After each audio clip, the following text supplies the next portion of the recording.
அனைவருக்கும் வணக்கம். PGTRB exam கிட்ட ஒரு இம்பார்ட்டன்ட் ப்ராப்ளம் பார்க்க போகிறோம். ப்ராப்ளம்ன்றதை பார்த்துடலாம். Let see be the semi circle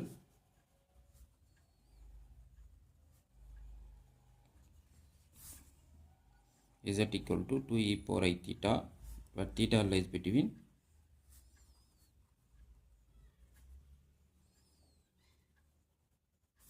0 to pi.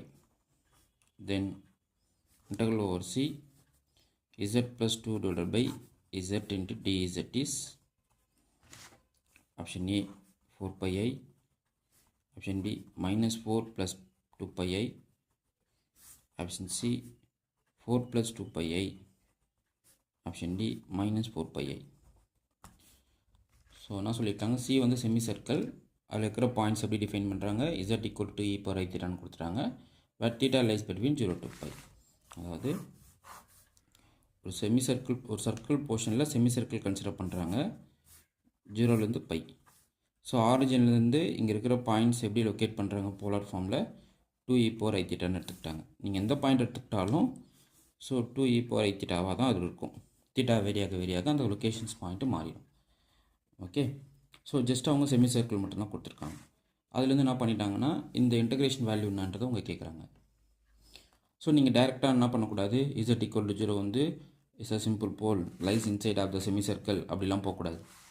நீங்கள் ஒரு விஷயம் தெரிஞ்சுக்கணும், காட்சி இன்டர்வல் தேரமோ காட்சி ரெசிடியூஸ் தேரமோ நீங்கள் இதை யூஸ் பண்ணணும் அப்படின்னா உங்களுடைய கான்டோர் வந்து க்ளோஸ்டு கான்டோராக இருக்கும். இது க்ளோஸ்டு கிடையாது. க்ளோஸ்டு கான்டோருக்குள்ளே என்னுடைய போல் லைஸ் இன்சைடாக இருந்தால் மட்டும்தான் நான் வந்து காட்சி இன்டர்வல் தேரமோ ரெசிடியூ தேரமோ நான் யூஸ் பண்ண முடியும். புரியுதுங்களா? நீங்கள் டைரெக்டாக வந்து z equal to 0 lies inside சப்போ 2 pi டைம்ஸு சிம்பிள் போலோட ரெசிடியூஸ் போட்டோம்னா உங்களுக்கு ஆன்சர் கிடச்சுன்ற மாதிரிலாம் யோசிக்கக்கூடாது.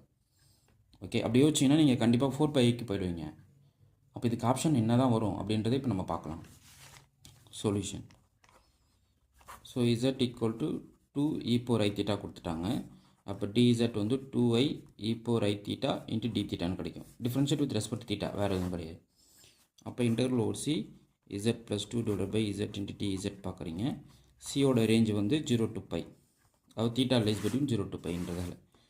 அப்போது இது என்ன கிடைக்கும், 2 e power I theta plus 2 divided by 2 e power I theta into 2i e power I theta into d thetaன்னு கிடைக்கும். So 2 e power I theta cancel பண்ணிக்கலாம். அப்போது 2i times integral 0 to pi e power I theta plus 1 into d theta. கரெக்டாக? So இங்கே வந்து 2 common out பண்ணிட்டீங்க, இங்கே remaining i மட்டும் இருக்கும், அது ப்ராடக்டாக வெளியே எடுத்துட்டீங்க. இப்போ இதனோட இன்டெகிரேஷன் என்ன பாருங்கள், 2i times e power I theta divided by I plus theta 0 to pi. So just என்ன பண்ணுறீங்கன்னா upper limit minus square limit submit பண்ணுறீங்க. இது 1/i times upper limit pi cos pi plus i sine பைன்னு எழுதுவீங்க.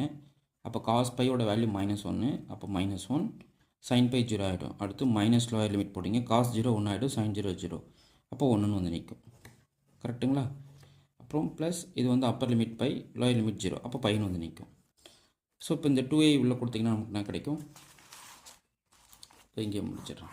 இப்போ 2i உள்ளே கொடுத்திங்கன்னா 2i times -2/i plus 2i into pi. கரெக்டுங்களா?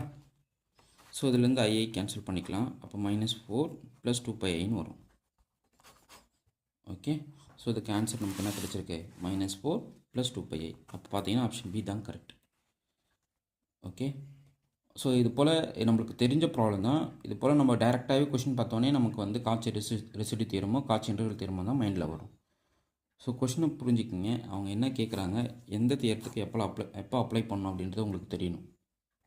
ஓகே, ஸோ பிஜிடிஆர்பி எக்ஸாமேட்டராக நிறையா டெஸ்ட் பேட்ச் ரெடி பண்ணிட்டு போட்டுட்ருக்கோம். டெஸ்ட் பேட்ச் ஜாயின் பண்ணிக்கிங்க. மொத்தம் பார்த்தீங்கன்னா டெஸ்ட் பேட்ச் ஷெடியூல் பார்த்தீங்கன்னா 64 டெஸ்ட்டு போடுவோம். இதில் ஒரு டெஸ்ட்டுக்கு 150 கொஷின்ஸ் கிட்டே இருக்கும். ஒரு யூனிட்டுக்கு வந்து 450 கொஷின்ஸ் கிட்ட கவர் ஆகிடும். ஸோ இது வந்து நீங்கள் செல்ஃபாக தான் நீங்கள் சால்வ் பண்ணணும். இதுக்கு நீங்கள் வந்து டிஸ்கஸ் பண்ணுவீங்களா அப்படிலாம் கிடையாது. இது நீங்கள் வந்து படிச்சுட்டு நீங்கள் டெஸ்ட் அட்டன் பண்ணுற மாதிரி இருக்கும். ஓகேங்களா? ஸோ எவ்ரி வெட்னஸ்டே சண்டே நீங்கள் ஜாயின் பண்ணுற டேட்லேருந்து உங்களுக்கு டெஸ்ட் பேட்ச் வந்துடும். எவ்ரி வெட்னஸ்டே சண்டே நீங்கள் ஜாயின் பண்ணுற டேட்லேருந்து கொஷின் பேப்பர் வந்துடும். சார் ப்ரீவியஸாக நடந்த கொஷின் பேப்பர் அனுப்புறீங்களா? அப்படி கிடையாது. நான் என்ன சொல்ல வரேன்னா, நீங்கள் ஜாயின் பண்ணிட்டீங்க அப்படின்னா அன்றைக்கி ஜாயினிங் டேட்லேருந்து எவ்ரி வெட்னஸ்டே சண்டே இந்த 64 டெஸ்ட்டு உங்களுக்கு வந்துடும். ஓகே, தனித்தனி குரூப்பாக போட்டிருக்கேன். இன்றைக்கி ஜாயின் பண்ணுற டேட்டில் எவ்வளோ பேர் இருக்காங்களோ அந்த ஷெடியூலுக்கு ஏற்ற மாதிரி நான் கொஷின் சென்ட் பண்ணிக்கிட்டே இருப்பேன். ஸோ அதான் போயிட்டுருக்கு. So PGTRB test batch join பண்ணுறவங்க ஜாயின் பண்ணிக்கலாம். அதே போல் ஸ்டடி மெட்டீரியல் அவைலபிளாக இருக்குது. சார் டெஸ்ட் பேட்ச் கூடவே நீங்கள் ஸ்டடி மெட்டீரியல் கொடுப்பீங்களா அப்படின்னா, அது full set combo. Test batch study material அது ஒரு ரேட் சொல்லியிருப்போம். அதே போல் டெஸ்ட் பேட்ச்சுக்கு மட்டும் ஒரு ரேட் இருக்குது.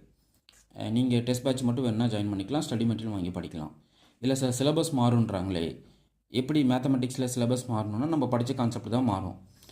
எப்படி சொல்கிறது, இப்போ வந்து நீங்கள் ரியலில் வந்து மெஷர் படிச்சுப்பீங்க அப்படின்னா கொஞ்சம் எக்ஸ்ட்ரா பேசுவாங்க, அப்ஸ்ட்ராக்ட் மெஷர்ஸ்லாம் பேச சான்சஸ் இருக்குது. அப்போல் நீங்கள் சிலபஸ்ன்றது மேத்தமெட்டிக்ஸில் புதுசாக ஒரு யூனிட்டை கொண்டு வந்து சேர்க்க மாட்டாங்க. அதாவது நம்ம படிக்காத ஏதோ ஒன்று எடுத்துகிட்டு வந்து சேர்ப்பாங்கன்றதெல்லாம் நீங்கள் யோசிக்க வேணாம். படித்ததை கொண்டு வர போகிறாங்க. அதுக்கு முன்னாடி நம்ம ஃப்ரீயாக எல்லாத்தையும் படித்து வச்சிட்டோம்னா என்ன சேர்க்குறாங்களோ அந்த போர்ஷன் மட்டும் நம்ம படிச்சிடலாம். ஓகே, உங்களுக்கு இந்த வீடியோ பிடிச்சிருந்தா லைக் பண்ணுங்கள், கமெண்ட் பண்ணுங்கள், உங்கள் ஃப்ரெண்ட்ஸுக்கு ஷேர் பண்ணுங்கள். தேங்க்யூ.